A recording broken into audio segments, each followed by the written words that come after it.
American নেওয়ার স্বপ্ন দেখিয়ে প্রতারণা।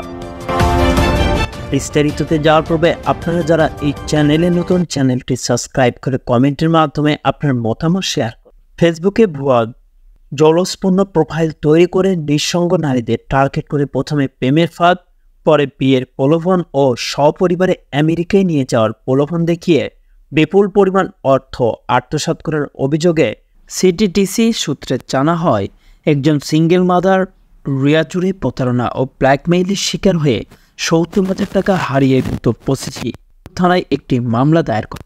তদন্তের করে প্রযুক্তিগত অ্যানালাইসের মাধ্যমে নারায়ণগঞ্জ থেকে রিয়াজুলকে গ্রেপ্তার করা হয়। গ্রেপ্তারের সময় রিয়াজুলের কাছ থেকে একটি স্মার্টফোন এবং ক্যাশ আউটের কাজে ব্যবহৃত একটি বাটন ফোন, 4টি নগদ ও বিকাশ অ্যাকাউন্ট সক্রিয় সিম জব্দ করা হয়। জব্দ করা স্মার্টফোনে 50টির বেশি ভুক্তভোগীর সন্ধান পাওয়া যায়।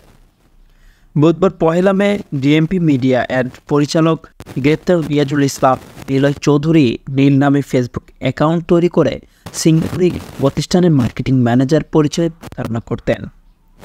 তিনি বলেন, ফেসবুক প্রোফাইলটি বিশ্বাসযোগ্য করার জন্য রিয়াজুল নিয়মিত অন্য একজন সিঙ্গাপুর প্রবাসীর ফেসবুক প্রোফাইল থেকে ছবি ও ভিডিও করতেন।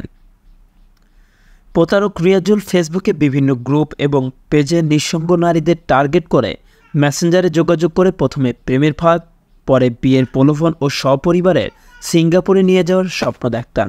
সে অডিও ভিডিও কলে অনলাইন প্রণয়ের এক পর্যায়ে ভুক্তভোগীর কাছ থেকে রেজিস্ট্রেশন করা বিকাশ নম্বরে অর্থ গ্রহণ করত।